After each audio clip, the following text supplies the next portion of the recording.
아, 또 강의를 시작을 해보자. 근데 오늘은 그러니까 내가 어디까지 강의를 했냐 하면은 그 예수님 몸을 찔렀던 그 롱기누스의 창 끝에 그거 뭐 사진도 너한테 보내주고 그게 실제 현재 남아있다 이거야. 그걸 뭐 내 생각엔 콘스탄틴 대제가 그걸 장식을 해서 금으로 껍데기를 씌워가지고 라틴 말로 뭐 그게 홀리 랜스다 이거야.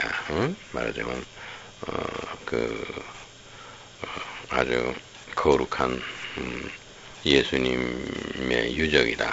이렇게 해서 그걸 금에다가 뭘 새기고 이래가지고 말하자면 껍데기를 해서 씌웠어요. 그리고서 뭐 가죽으로 또 뭐 싸고 뭐 이렇게 해서 이제 그게 굉장히 오랫동안 보존될 수 있도록 노력을 해가지고 그렇게 된 채로 지금까지 이제 존재하는데 그게 이제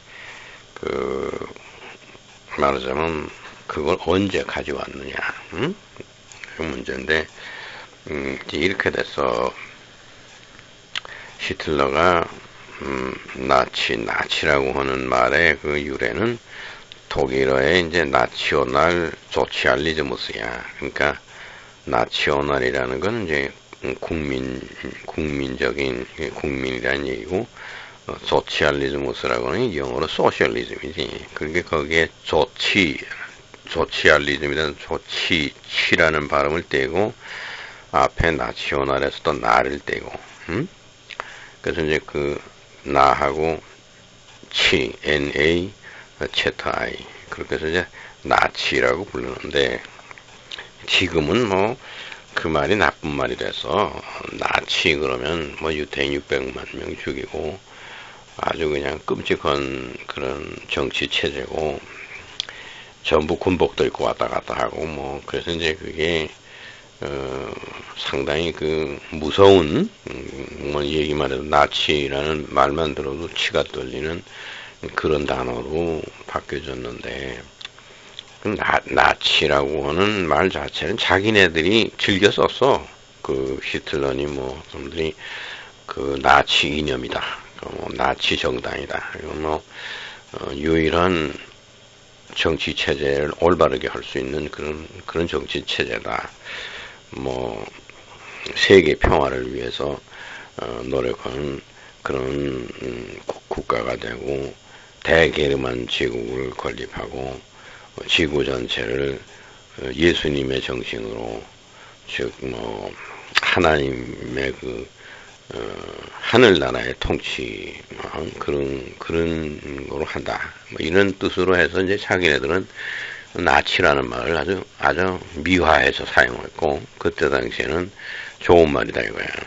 그런 이제 뭐 기록 영화들이 많아요. 근데 지금 보면 참 끔찍한 것들을 그 사람들은 기록이라고 남겼는데 그런 행위가 다 정당화됐기 때문에 우리가 하늘나라를 지상에 건설하고 예수님도 아주 독서를 퍼붓고 바리새인들을 적대시하고 그랬다 이거지. 유태인들을 미워하고 그러다가 이제 반대로 자기가 당해서 유태인들에게 미움을 사서 십자가에 못 박혔는데 우리 나치 국가에서도 유태인들을 잔혹하게 핍박하고 죽이고 그러는 것은 예수님을 위한 것이다. 예수님의 안가품이다. 뭐 이런 식으로 정당화해가지고 유태인들 학살하고 뭐 그런 거를 전부 기록으로 남겼어요. 자기네들이 이제 세계를 지배하게 된다 할 때는 기록으로 다 남겨서 우리가 이렇게 잘했다. 이제 이렇게 생각을 했던 거지. 이제 그것이 지금 이제 모두의 전쟁에서 완전히 패배하고 승전 국가들이 나치가 나쁜 것이다. 나치 사람들이 끔찍한 죄를 저질렀다. 그러니까 이제 기록 영화들이 전부 그런 나쁜 짓 한 거에 대한 증거로 남은 거야. 그래서 뭐 지금 히틀러 당대의 나치 역사를 긍정적으로 그 해석하는 사람은 없어. 그리고 독일에서도 나치 때를 연구하는 사람이라든지 독일 국적을 가지고 또 나치를 찬양하는 사람은 그거는 법적인 그 처리가 돼. 사법 처리가 돼. 그 하나로 뭐 어디 가서 물건 훔치고 뭐 그런 거나 마찬가지로 그것은 이제 형사처벌을 받게 돼. 그러니까 카나다에 이민간 독일 사람 중에 에른스트 춘델이라고 있는데 그 사람은 나치 정권 때 뭐 좀 젊은 나이긴 하지만은 그때 뭐 20대 말하자면 장교로 근무하고 히틀러 청년으로 컸고 뭐 그래가지고 그 사람이 무슨 나보다 조금 나이가 많은 정도인데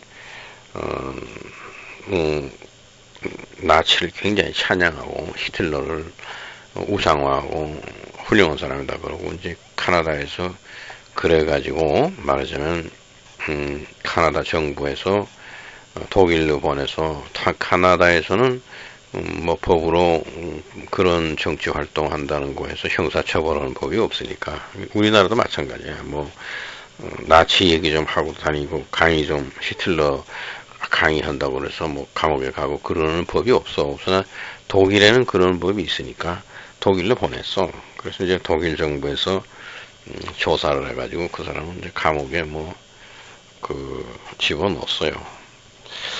이제 이런 것이다 이거야.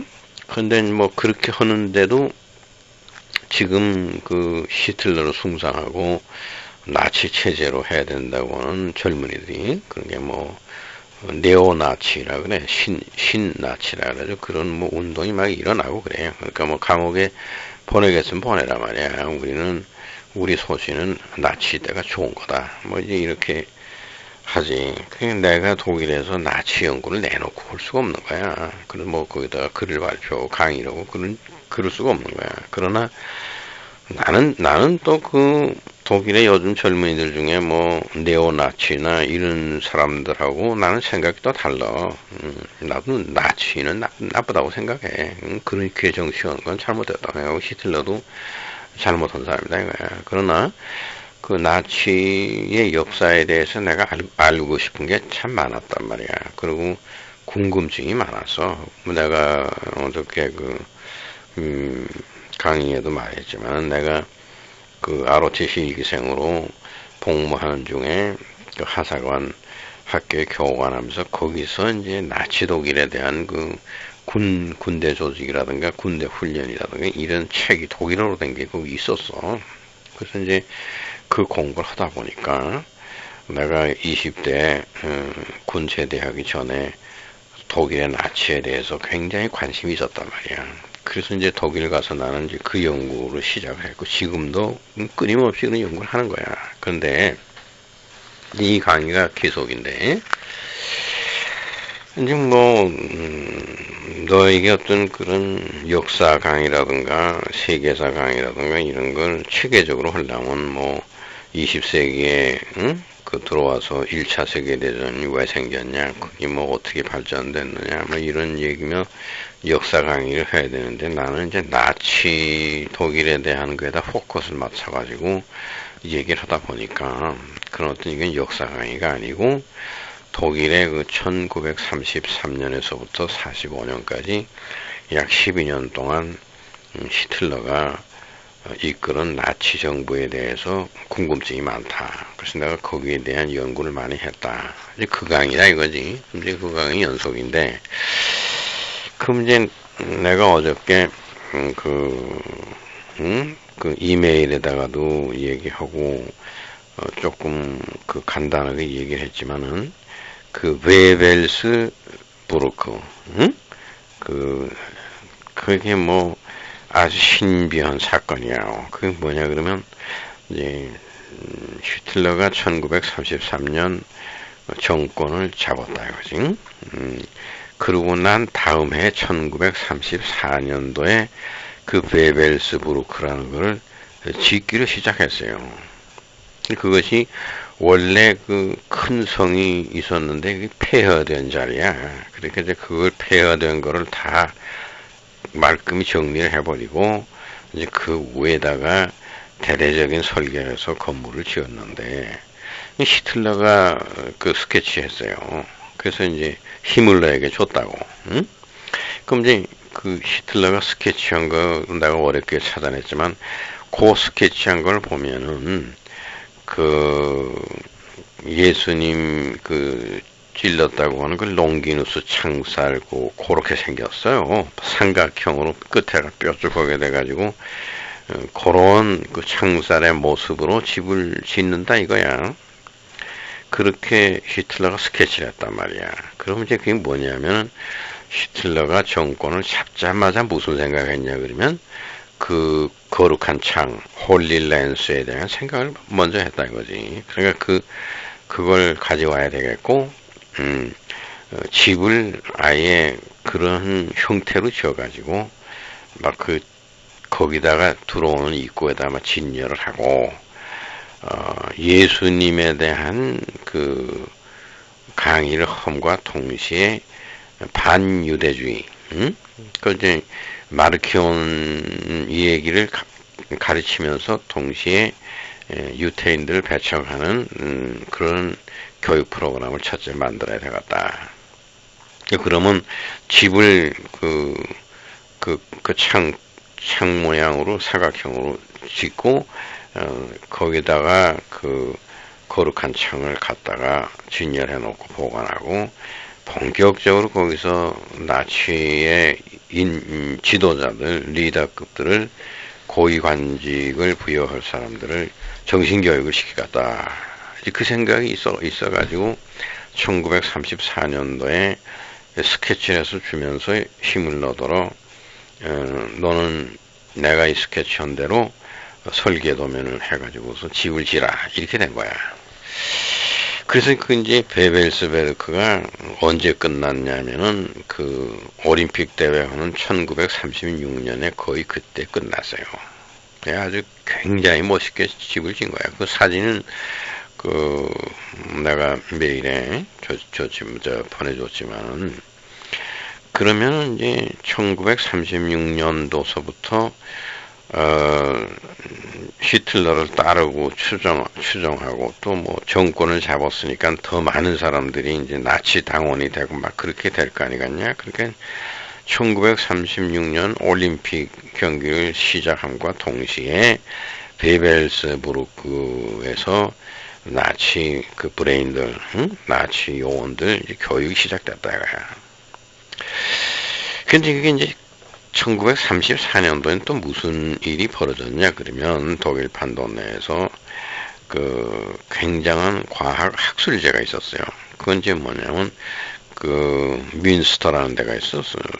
서독에 그 웨스트팔리아 지방인데 그 뮌스터에서 이제 분젠이라는 사람을 추모하는 학술제가 있었다고. 근데 분젠이라는 사람은 이제 독일 사람인데 말하자면 1600년대의 과학자야. 그 당시에 1600년대 과학이라는 건 말하자면 연금술이라고. 연금술이라는 거 알지?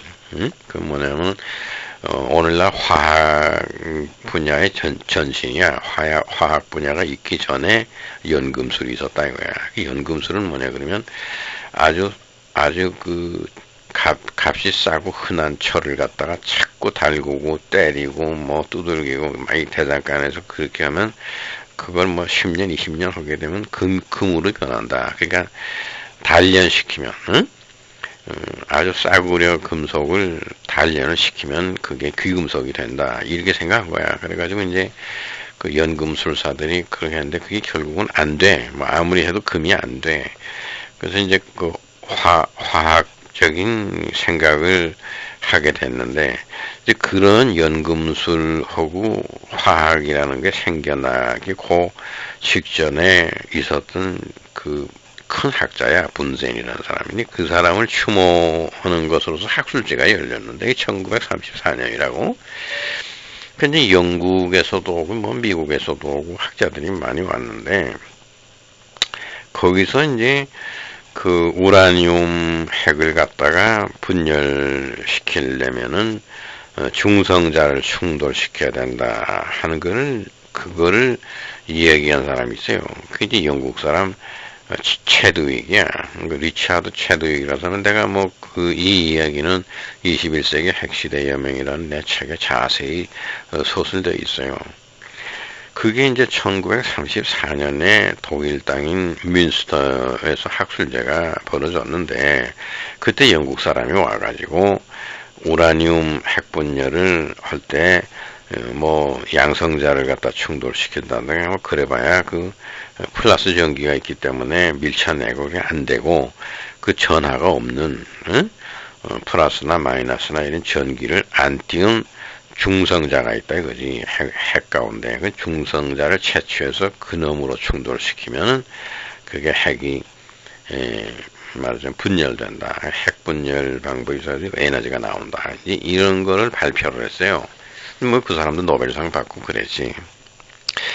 그런데 그런 사건은 뭘 말하냐 하게 되면 결국은 이제 1938년도에 제일 처음으로 독일에서 우라늄 핵분열이 성공했어. 그게 이제 오토한이라는 사람이 만들었거든. 그게 우라늄 핵분열했다고. 그게 이제 핵폭탄을 만들게 된 시초란 말이야. 응? 이 히로시마에 원폭했을 때 그 오토한이라는 사람이 영국에 갇혀가지고 그 뉴스를 라디오로 듣고서 뭐 자기가 우라늄 핵분열한 그 방법으로 원자 폭탄을 만들어서 끔찍하게 사람들 다 죽었다 하니까 자기가 그 칼로 가슴을 찌르고 자결을 하려고 했어요. 그래서 이제 그렇게 했어. 그래서 죽진 않았는데 뭐 치료하고 그래서 나았는데 그렇게 이제 그렇게 양심의 가책을 받을 정도로. 그러나 이게 오늘날 핵무기의 가능성 제일 첫 번 성공한 케이스가 독일 땅에서 이루어졌다 이거지. 1938년도에. 내가 지금 이 얘기를 하려는 거야. 그러면 1936년도에 그 홀리랜스 거룩한 창이라는 그 모양대로 삼각형으로 집을 짓고, 말하자면 그거는 예수님의 마음의 그 심벌이다 이거야. 상징이다 이거야. 왜냐면 예수님 몸 안에 창을 찔렀던 그 모습으로 집을 지었으니까 그 안에서 이제 교육시키는 건 막 철두철미하게 기도하고 명상하고, 응? 예수님이 십자가에 달려서 그 동시에 그 명상과 기도 속에서 아주 반사적으로 대두되는 건 유태인 놈들, 나쁜 놈들이다 이거야. 응? 우리 주님을 십자가에 못 박은 놈들이 유태 놈들이다. 너도 뭐 그 패션 오브 크라이스트라는 영화를 봤겠지만은 거기 나오지 않냐? 응? 빌라도가 예수를 풀어주려고 여러 노력하고 예수를 끔찍하게 막 때리고 해서 막 온몸에 상처 투성이고 뭐 반 죽게 만들었을 때 누가 이렇게 했냐 그러고, 그다 유태인 놈들이 그렇게 한 거다 이거야. 그럼 그렇게 아주 잔인하게 고문하고 매질하고 반 사람 죽게 만들고 말이야. 그리고 결국은 그러고도 못 알아서 십자가에다 못까지 치고 한 예수님에게 가장 몹쓸 짓을 한 그런 사람들이 유태인들 아니냐 이거지. 응? 그 뒤에 예수를 배척하고 예수를 배신하고 뭐 가론 유다가 예수를 팔았네 어쨌나 하지만 말이야. 응? 그거 다 용서할 수 있지만 유태인들은 용서 못한다. 이제 이것이 그 베벨스부르크에서 나치 브레인들을 교육시킬 때 제일 첫 번으로 얘기하는 내용이야.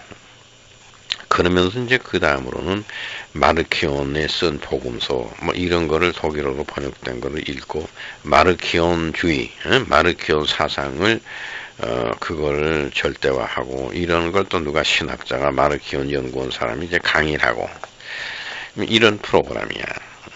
그런데 이제 그렇게 하다가 이제 오스트리아를 진군에 들어가지. 근데 이제 그 전에 올림픽하고 막 그렇게 했을 때에 폭스바겐을 만들어서 내가 독일 국민들 전부 자동차를 태워갔다 뭐 이래가지고 한 것이 이제 그 올림픽 직후라고. 그래가지고 폭스바겐을 만들었는데 그거 뭐 네가 좋아하는 포르쉐 박사, 그 포르쉐가 지금 자동차 내 이름인 포르쉐가 그 사람 이름이었다고. 그러니까 포르쉐 박사야. 기계공학 박사야.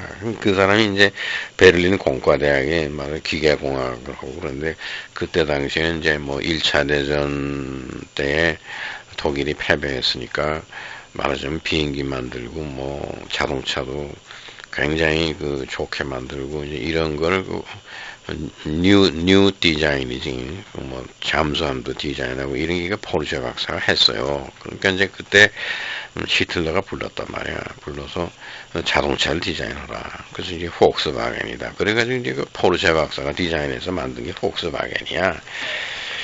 이제 그 국민들에게 뭐 차를 나눠줄 테니까 뭐 저축 들어라 말이야. 그래가지고 뭐 영순위, 1순위 뭐 이래가지고 해서 뭐 전 국민들이 돈 미리 내놓고 폭스바겐 타려고 기다리고 뭐 이렇게 했어요. 그 다음에 또 자동차 타고 다니려니까 아우토반 닦아야 되고 그러니까 뭐 그때 사람들이 부지런했어. 그래서 이제 독일서부터 뮌헨까지 뭐 480km가 되는 아우토반을 삽시간에 닦았지 않냐.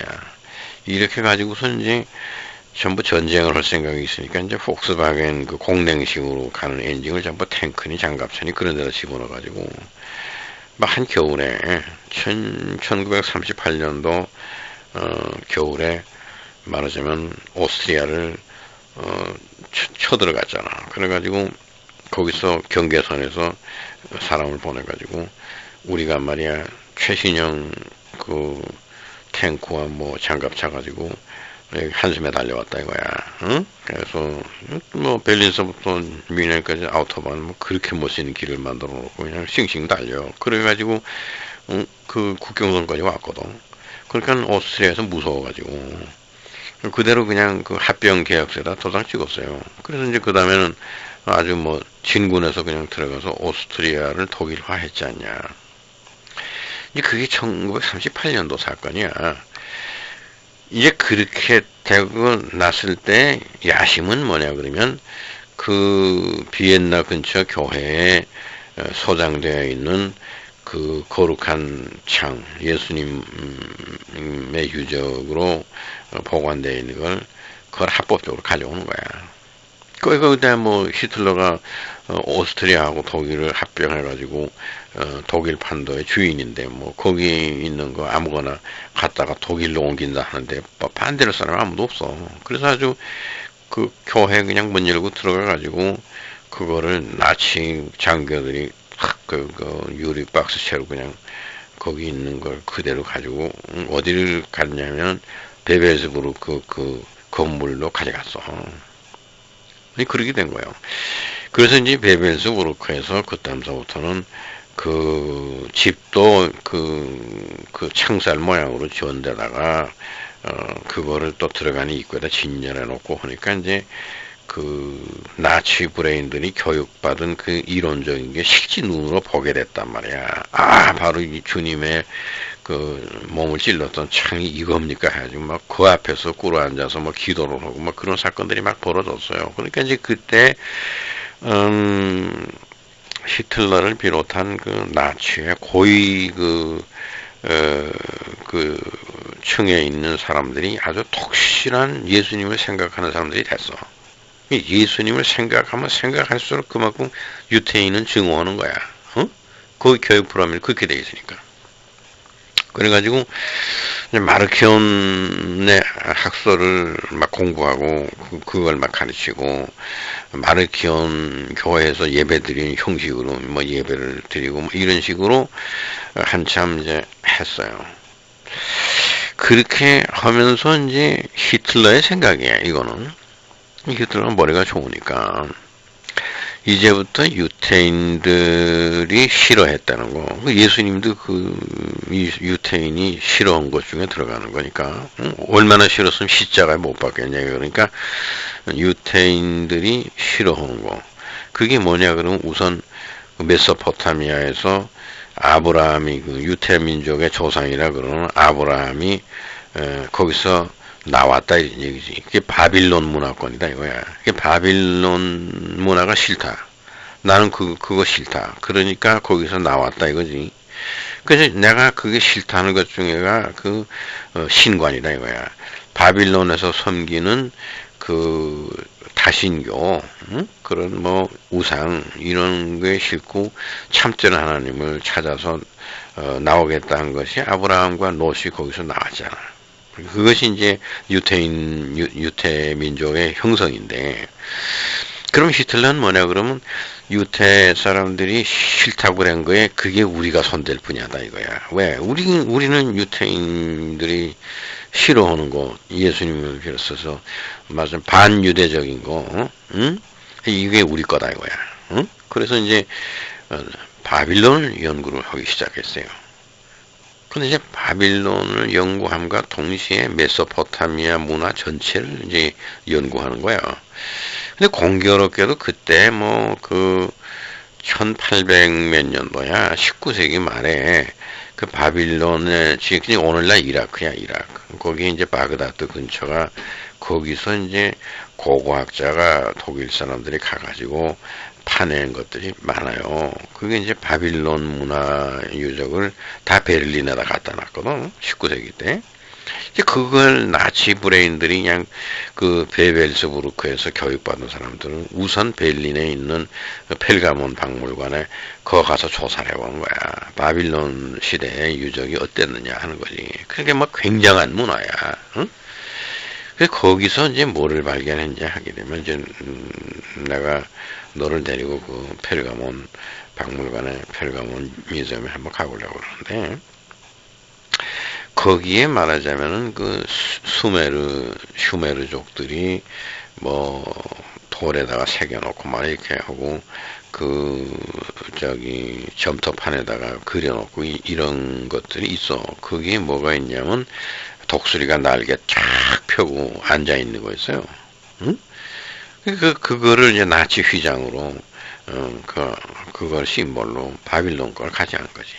그래서 이제 그 아래다가는 그 나치의 이 십자, 그거 해가지고 그 위에 독수리가 탁 앉아있고 하는 거를 이제, 그거를 나치의 로고로 결정하고, 그 다음에 이제 거기에 뭐가 있냐, 이러면은, 오늘날 우리가 하는 비행기 모습들이 다 거기 그려 있어요. 그러니까 이제 뭐 헬리콥터 생긴 거, 무슨 제트기야 프로펠러가 없이 가는 모양의 비행기, 그런 거, 네? 아주 이상스러운 것들, 심지어는 UFO 모습도 거기 다 그려 있단 말이야.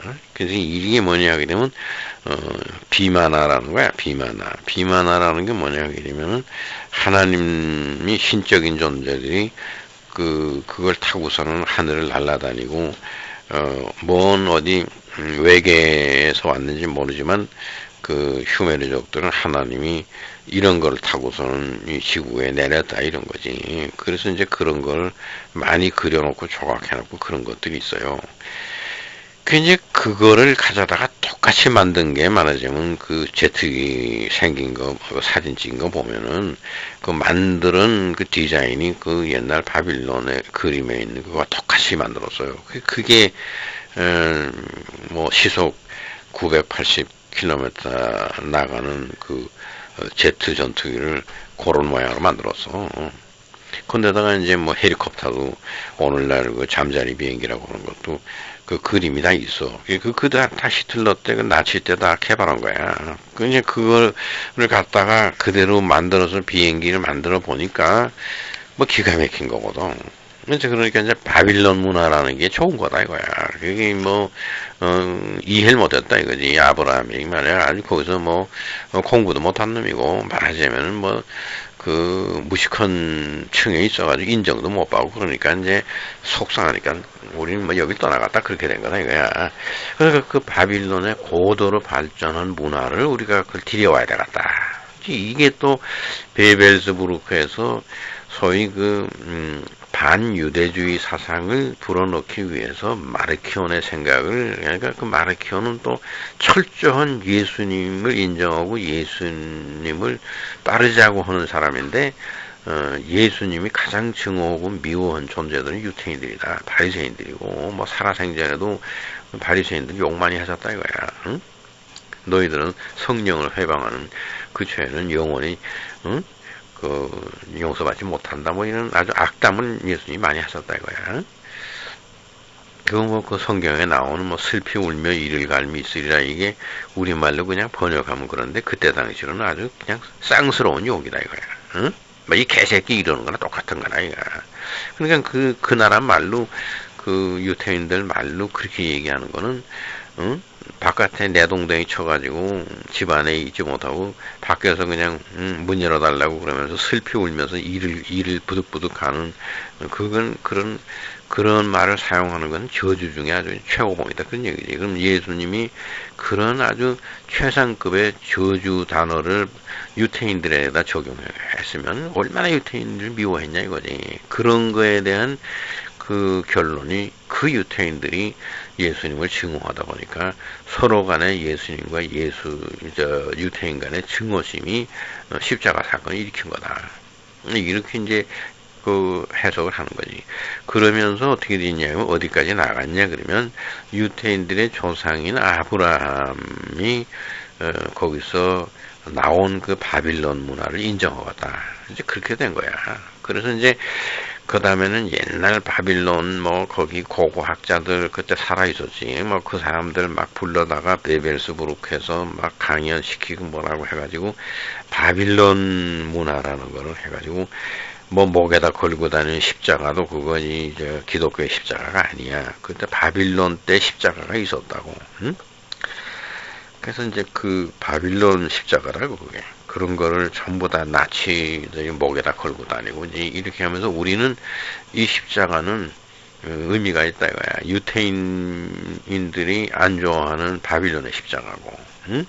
또 한 가지는 예수님을 십자가에다 못 박았고, 그러니까 예수님을 따르는 우리는 목에다 십자가를 걸고 다녀야 되는데 이왕이면은 그렇게 뭐 아래가 길게 나온 오늘날 교회에 있는 십자가의 모양이 아니고 바빌론 스타일의 십자가를 목에다 걸자 이거야. 왜냐면 바빌론하고 예수님하고 통하는 면이다 이거야. 유대인들을 배척하는 데서 마찬가지다 이거지. 그런데 이런 생각으로 이제 막 역사적인 백그라운드를 이렇게 가르쳤어요. 그 다음엔 또 뭐가 있냐게 되면 로마 시대 때 이제 북아프리카에 카르타고라는 데가 있었는데 그 카르타고가 로마 시대 때 굉장히 문화가 발전했는데 그 카르타고의 어떤 그런 그 학자가 글을 쓴 게 있어요. 그게 또 카르타고 책이야. 그 이제 책 이름이 카르타고 부후야. 그것도 내가 다 있어. 내가 지금 너한테 강의해주면 마르키온 복음서가 있고 그 나치 때 그 아주 기본적인 그 나치 사상을 인한 베이스로는 마르키온 복음서가 있고 그 다음에 카르타고 책이 있어.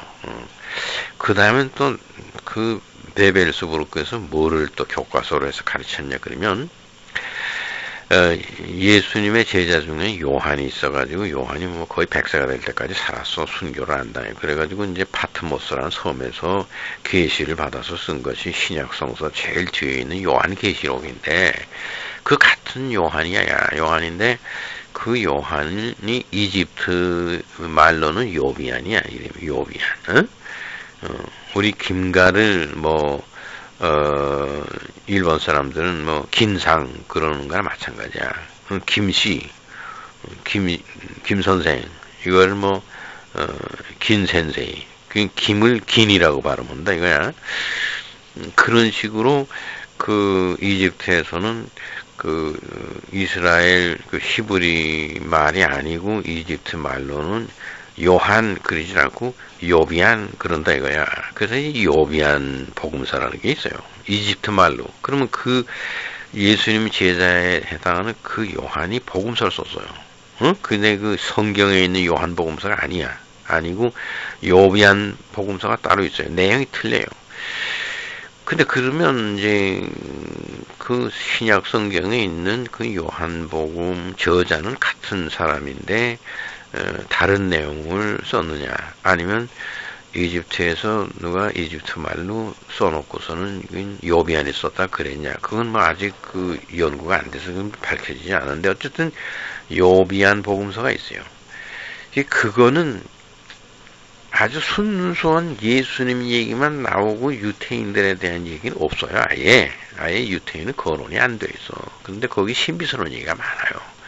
그래서 거기에 말하자면 어느 날 양자역학이니 그런 거에 대한 양자 물리학에 대한 그런 힌트가 거기 있어요. 뭐 내가 한 가지 예를 들자 뭐냐면 그 요한이 이제 예수님이 그리워서 자꾸 예수님을 찾아. 주님 어디 계시나니까 그러니까 이제 꿈에 소리가 나는데 내가 여기 있다 그런단 말이야. 그래서 그 소리 나는 데를 자꾸 가는데 안 보여. 그러니까 뭐라 그러냐면 네가 나한테로 오려면 네가 작아져야 된다 이거야. 네가 아직도 덩치가 크니까 내가 안 보인다 이거야. 나는 작은 세계에 있다 이거지. 그래서 그럼 내가 작아지 갔습니다. 그래가지고 뭐 자꾸만 작아져서 가는데 안 보여. 예수님 목소리만 들리고 안 돼. 그러니까 네가 아직도 크다 말이야. 응? 너는 네 생명이 없어져야 되고 그렇게 말하고 나를 부르고 목소리가 있고 그러면 아직도 큰 세계에 있는 거다 이거야. 네가 소리도 없어져야 되고 네 몸도 없어져야 되고 다 없어져야 된다. 그래야지 나한테 온다. 이런 말이 있어요. 그거는 양자의 세계로 지극히 작은 세계로 계속 찾아 내려가는 것이 예수님을 찾아간다는 거거든. 이게 말하자면 그때 당시 이거 1938년 이때 막스 플랑크가 그 히틀러도 만나고 했어요. 유태인 박해하지 말라고 그랬는데 그 막스 플랑크가 양자 역학을 가지고 노벨상을 받았지 않냐. 막스 플랑크도 이 요비안 복음서를 읽었지 않느냐. 이런 건데 여기서 요비안 복음서는 이건 완전히 그 예수님은 양자의 세계에 계신다는 거야. 아주 작은 보이지도 않는 우리가 감지할 수 없는 거의 없는 세계에 가까이 간 그 세계에서 예수님이 계신다고 하면서 요한들은 그리러 오라 부르는 거. 내가 요 부분을 번역한 게 있어. 그 요비안 복음서에서. 그럼 이거를 베벨스부르크에서 또 가르쳤다 이거야. 그러니까 이제 뭐냐면 그때 우라늄 핵 분열도 가능하고 원자 세계에 엄청난 그런 에너지가 존재한단 말이야. 핵 에너지가. 이런 게 과학적으로 입증될 때 예수님이 어디 계시냐 그러면 그와 같은 원자들 조그만 세계에 계신다 이거야.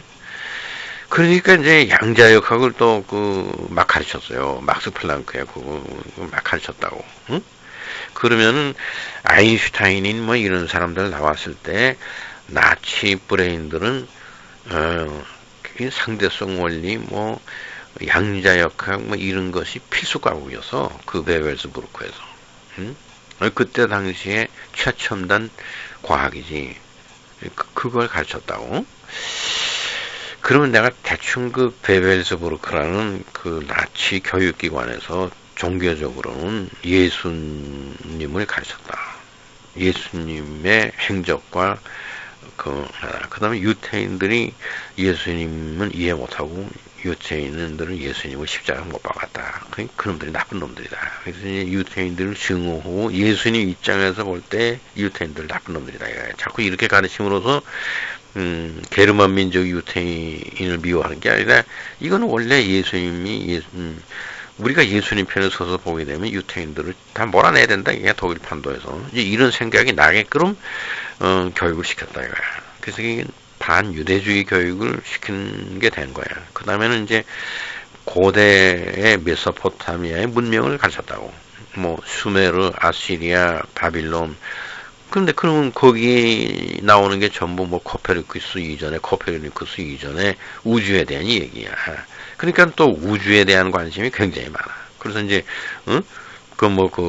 네가 지금 연구하려고 그러는 행성 익수, 그 얘기도 휴메르 거기 나와요. 그러니까 이제 그런 것도 전부 우주에 대한 관심사, 또 우주 물리학 이런 거를 태양계 구조 이런 걸 또 막 가르치고. 이제 그렇게 하면서 핵무기 개발이 시작됐어요. 이게 1938년도야. 이제 그때에 생각한 게 뭐냐 그러면 전쟁을 해야 되겠다. 그것도 이제 겨우 체코슬로바키아를 합병시킬 때는 이미 뭐 힘들었어요. 오스트리아 합병시키는 게 반대 의견들이 많아가지고 무슨 뭐 영국 수상이 뭐 샴벌레인이 반대하고 뭐 무솔리니도 그뭐 반대하고 막 반대하는 거를 설득시켜서 강제로 해가지고 또 그 뭐 조금 총격전이 벌어졌어요. 거기 뭐 그 지하 조직들이 뭐 해가지고 그래서 이제 그 체코슬로바키아를 독일에다가 합병시키는 데는 상당한 노력이 들어가고 힘들었어. 그러니까 이 폴란드를 그런 식으로 합병하는 건 불가능한 거야. 거기서 이제 합병하는 거 안 되고 불갑을 총 쏘고 하는 전쟁이 불가피한 거야. 그러니까 이제 폴란드, 헝가리 이런 거를 다 독일 땅으로 흡수하려니까 이제 전쟁을 해야겠다는 생각이 난 거지. 그게 이제 1938년도에 전쟁 준비를 하려니까 베벨스부르크에 있는 가장 중요하고 나치의 기본 정신의 상징인 그 롱기누스 창 이걸 옮겨야 되겠다. 그래서 이제 그거를 이제 히물러가 머리가 좋은 놈이니까 일본에서 일본 사무라이 검을 만들고 하는 장인이 있어요. 뭐 굉장히 그 유명한 사람을 불러다가 그 창을 똑같이 복제하게 만들었어요. 그래서 그 쉬운 금인이 뭐 똑같이 만들어가지고 그 모조품을 뉘른베르크에다가 갖다 놓고 왜냐하면 베벨스부르크에다가 놔두지 않고 그때는 이제 뉘른베르크를 굉장히 거기다 집지져 놓고 뭐 센터처럼 하고 본부처럼 만들었단 말이야. 1933년서부터 한 뭐 4, 5년이 지났으니까. 그래가지고 거기는 뉘른베르크로 그 복사한 거를 옮겨 놓고 거기다 해놓고 진풍은 남극 대륙으로 옮겼어요. 근데 이미 1938년도부터 남극 대륙 탐험이 시작됐다고. 그래가지고 38년도, 39년도 폴란드 전쟁 일으키면서 남극 대륙을 굉장히 개발했어요. 거기 뭐 사람도 이주시키고 거기다 뭘 많이 해놨어.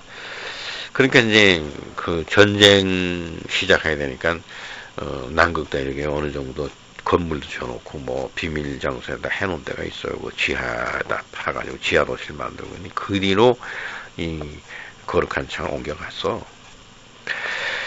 이제 그 오리지널은 뭐 그렇게 된 거야. 제고 이제 그 뉘른베르크는 가짜가 있었는데 이제 그 미국의 파톤 장군은 이제 믿었어 그 얘기를. 남들은 다 미신이다 그러는데 나치를 승복하고 그 전쟁에서 독일하고 전쟁에서 이기려면 그 뉘른베르크에 있는 그 예수님의 그 유물 그 거룩한 창을 훔쳐와야 된다. 그래가지고 이제 미국에서 특공대를 보내가지고 그 뭐 전쟁 도중에 1942년도인가 43년도인가 그 침투해가지고 유격대가 그거를 훔쳤어요. 그래가지고 이제 그렇게 되면서 독일이 진짜 뭐 1943년도부터 기울기 시작했어. 이미 1941년도에 모스크바 침공하고 뭐 일본이 그 진주만 공격하고 할 때는 뭐 승승장구였어요. 그래서 뭐 모스크바에서 좀 패배했다. 그래도 뭐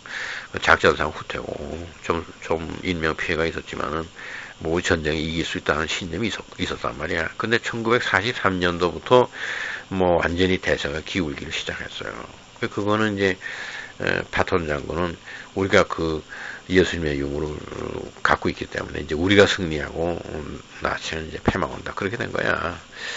아이젠하워는 안 믿었어요. 그런데 이제 파톤 장군이 그걸 믿었어. 그래가지고 이제 결국은 1945년도에 독일이 패망하지 않았냐.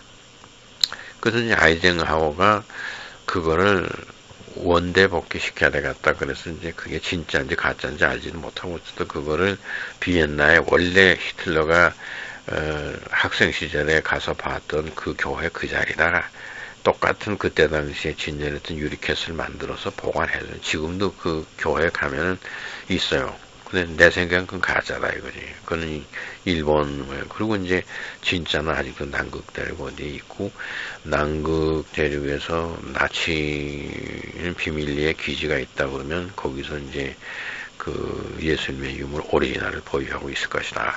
그래서 내 추측이야.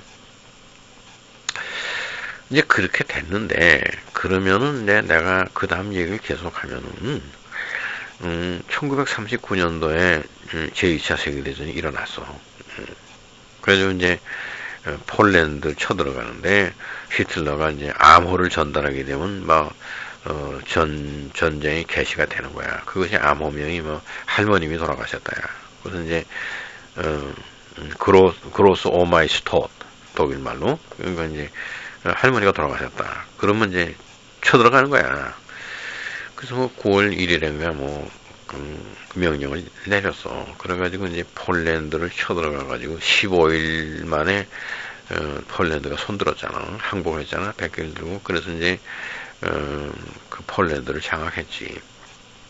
이제 그렇게 돼가지고 독일이 그때 당시 이제 1940년 내가 41년 내가 태어나던 그쯤에서는 독일이 프랑스, 응? 독일, 그 다음에 체코, 폴란드, 오스트리아 이렇게 갖고 있었어요. 그러나 1941년이 돼가지고 이제 모스크바 침공하고 막 그렇게 하면서 스페인 또 쳐들어가고 뭐 하고 노르웨이 뭐 스칸디나비아 뭐 그거 다 나치 독일로 하고 북부 아프리카까지 하고 저쪽은 또 발칸 반도니 뭐 그다음에 우크라이나니 뭐 거기서 더 나가가지고 오늘날 이라크 이란까지 뭐 독일화 했지. 그것이 이제 옛날 로마 시대 때 영토라고. 응? 그러면은 신성 로마 제국을 다시 회복했다. 이제 말하자면 테리토리알, 그 소위 지역적으로는 로마 판도를 이제 우리가 독일화했다. 그 얘기는 이제 신성 로마 제국이 이제부터 시작되고 이제부터 1000년간 이제 대게르만 제국을 한다. 그런데 이제 눈에 가시가 영국이 그냥 있고 모스크바가 그냥 있는 게 안 좋은 거야. 그래서 영국을 이 거대한 게르만 제국에 포함시키고 모스크바를 포함시켜야겠다. 이제 이것이 1941년 내가 세상에 태어나고 난 이후부터 이제 나치들이 그거를 굉장히 원했던 거지. 근데 뭐 영국은 독일에 포함이 안 됐어. 모스크바하고. 그러는데 나치 인형을 그대로 가져간 게 일본이란 말이야. 일본이 결국은 이제 뭘 했냐면 우리는 이제 아시아에서 일본 제국을 건립한다. 그래서 이제 아시아에서 뭐 중국, 만주 뭐 또 그쪽에서 러시아를 공격해서 이제 들어가가지고 어디서 만나냐? 그러면 이제 모스크바에서 일본하고 나치 독일하고 만난다. 뭐 그래가지고 이제 독일 국기하고 뭐 그때 나치 깃발이지 그거하고 일본의 뭐 그 일장기 그 빨간 거 그거 하고 나란히 해가지고 뭐 우리는 이제 같은 형제 동맹국이다 해가지고 말하자면 유라시아 대륙, 응? 아시아와 유럽 합한 대륙. 그 거대한 뭐 오늘날 시베리아 아니면 뭐 만주니 뭐 중국이니 할 거 없지. 그래서 뭐 인도까지 다 포함해가지고 거기다가 이란, 이라크까지 하고 유럽 전체 그리고 북부 아프리카, 이집트 뭐 카르타고 뭐 리비아 뭐 그런 수단 뭐 이런 거 다 해서 그게 우선 그 정도 하고 미국, 아메리카하고 남아메리카하고 남아있고 아프리카만 남아있는 거지. 근데 그거는 또 서서히 지구촌 전체를 뭐 나치화하고 일본화한다. 이제 이런 앰비션을 가지고 계속 하려고 그러다가 스톱된 것이 1945년 8월 15일 일본이 손들므로써 2차 대전은 완전히 끝났고 독일은 뭐 5월 8일에 항복했고 이제 그렇게 된 것이 나치 독일의 역사예요. 그러면 내가 이제 이 강의에서 이제 그 뭐를 다시 얘기하려냐 그러면 왜 나치 독일에서 유태인들을 증오하고 600만 명을 죽이려고 하냐. 그건 뭐 거의 그때 당시 한 1500만 미국인이 뭐 전 지구에 사는 유태인들이 한 1500만 됐어. 그 중에 600만을 죽였으니까 뭐 거의 40% 그걸 말살시켰지. 그럼 이 유태인들은 끔찍한 거지, 그것이. 그 유태인들을 죽여야 된다는 원칙은 어디서 나왔냐? 그러니까 마르키온의 그 종교적인 입장이다 이거지. 그 예수님의 편에서 예수님을 위해서 유태인들을 짓밟아야 된다. 이제 그런 생각이고, 기독교를 옹호하면서 유태교는 허락하지 않는다. 그 독일 판돈에서 뭐 유태인들 모이는 시나고게라는 거, 유태인 회당들 다 불지르고 막 그랬어. 그러면서도 이제 기독교 교회는 인정을 했거든. 나치에서. 그러니까 이제 예수님에 대한 생각은 오늘날 어느 기독교인들보다 더 돈독하고 더 깊었다 이거야. 나치 때는. 근데 그것이 마르키온의 영향이다 이거지. 그리고 이제 말하자면 메소포타미아의 문화 문물과 이집트의 그때 당시 지금으로부터 4,000년 전, 뭐 3,000년 전에 그거 이런 것들을 많이 연구했어요. 그러니까 성서 이외의 것들을, 그러니까 성서에 나오는 그것은 아주 부분적이라고 본 거야, 나치에서. 그러니까 성서가 전부가 아니고 그게 가장 좋은 책이 아니다 이거야. 성서에 나오는 구약 성경은 물론 덜째 먹은 거니까 아예 그건 구약 성경 인정 안 하고 복음서 4개 복음서하고 바울서신하고 뭐 사도행전만 인정하다. 그게 나치 입장이고, 그게 또 마르키온의 입장이고, 그 다음에는 옛날 그 유대 민족들이 싫어하고 배척하고 했던 바빌론 문화, 그거를 우리는 숭상해야 되겠다. 또 이집트에서 뭐 모세가 출애굽해가지고 민족을 끌고 나왔다. 그래가지고 이집트를 또 배척한다, 유태인들은. 그러나 유태인들이 배척한다는 게 오히려 좋은 거다 말이야. 그래서 이집트 문화도 또 연구해야 된다. 이렇게 돼가지고 그 나치 때 유니폼 입고 돌아다니고 했던 뭐 히물러나 누구 그런 사람을 비롯해서 그 나치 브레인들, 고위의 높은 자리에 있는 사람들이 거의가 다 이런 교육을 받은 유식한 사람들이었다 이거지. 응? 그래서 정신적으로 무장된 것이 그 소스가 이런 소스다 그런 얘기를 하는 거예요. 그리고 그 다음에는 이제 주로 니체 철학으로 무장했어요. 뭐 니체 동상 옆에 히틀러가 옆에가 사진도 찍고, 바그너 음악을 좋아하고, 나치 때 가장 그 높이 평가한 사상가가 니체야. 그리고 음악으로는 바그너 음악이고, 이제 그거를 뭐 카라얀더로 바그너 뭐 지휘하라고 그러는 건데, 히틀러 앞에서 지휘봉 쥐고서 카라얀밖에 없어. 다른 사람들이 안 한다 그래가지고 감옥도 들어가고, 뭐 후르트뱅글러는 아주 도망가 버리고 스위스로. 그래서 나치 때 나는 거기서 지휘 못한다 그래가지고 취리케 가가지고 오페라 하우스에서 뭐 피아니스트로 일하고 그랬어 한때. 오늘 강의는 여기서 또 이만큼 하고, 요 다음 강의를 이제는 내가 너한테 얘기해서 나치 때 그 정신무장이 이러했다. 그리고 그 사람들이 이제 이런 걸 가지고 실천에 옮겼다. 근데 이제 요 다음 강의에다 내가 얘기하려는 거는 나치에서 전쟁 중에 전쟁과 상관없는 걸 뭐를 했느냐 계속해서. 그것은 아틀란티스 대륙을 발견하려고 전쟁하면서도 그 히틀러가 잠수함 함장에게다 전부 명령했어요. 이왕 그 바다 밑을 다니는데 아틀란티스 대륙에 가라앉은 유적이나 그런 걸 찾으라. 응? 전쟁 중에서도 말이야. 그래서 또 그거 찾으러 뭐 거기다 신경 쓰다가 뭐 상대방 어뢰에 맞아 또 뭐 깨지고 뭐 이런 잠수함도 많아. 그러니까 전쟁 도중에 아틀란티스를 찾으려고 했던 거, 그것이 나치 독일에서 굉장히 중요한 것 중에 들어간 거고, 그 다음에 전쟁 중에 전쟁과 상관없이 하려고 했던 게 우주 개발이야. 우주를 연구하는 거야. 그래서 이제 브라운 박사 말고 이제 브라운 박사의 선배가 있어. 뭐 한 몇 년 나이가 위인데 도른베르가라고 있어요. 도른베르가. 그 사람도 아주 중요한 사람이야. 로켓 개발에 이제 폰 브라운 박사하고 함께 했는데, 그 도른베르거는 무슨 생각을 했냐면은, 지구 궤도에다가, 굉장히 큰 사이즈의 거울 같은 거를, 거기다가 장착해가지고, 햇빛을 받아가지고, 그 햇빛을 증폭해가지고, 솔라를 증폭해가지고, 그거를, 지구 표면으로 해서,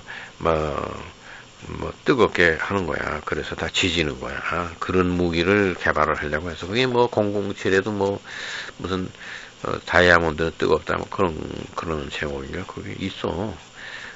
그걸 이제 테마로 해서, 무슨 그런 지구 궤도에다가 그런, 태양 거울을 해가지고서는 지상에서 원격 조종해가지고, 어디 공격하고 싶은데 그걸로 우주 무기지. 이제 그런 거를 그 노른베르거가 아주 그 섬세하고 디테일하게 설계도 했어요.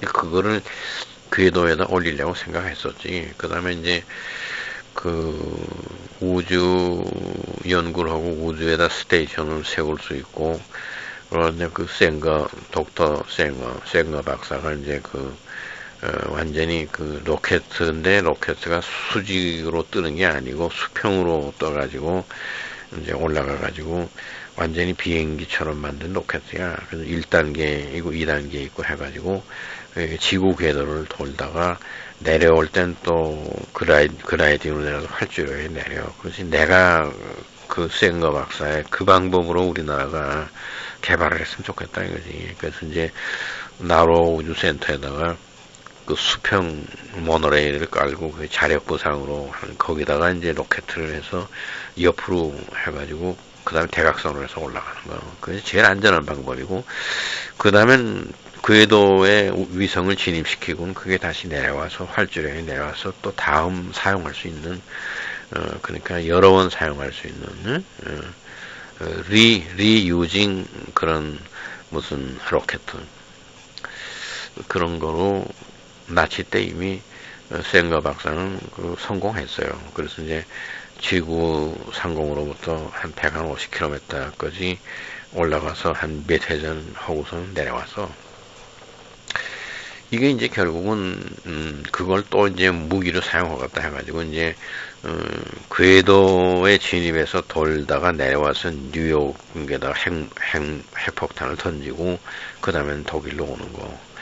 그런 것도 생각하고, 했는데, 이제, 전쟁 이외 것으로서는 그때 당시 우주 개발과 달 탐험과 화성 탐험과 이런 거를 전쟁하면서 계속 병행했어요.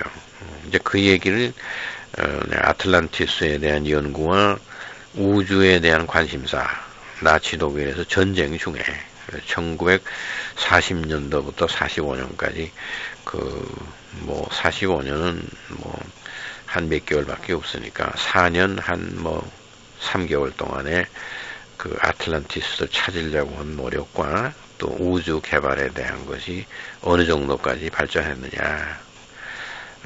다음번 강의엔 그 얘기를 하려고 그래. 오늘은 강의를 이만하겠다.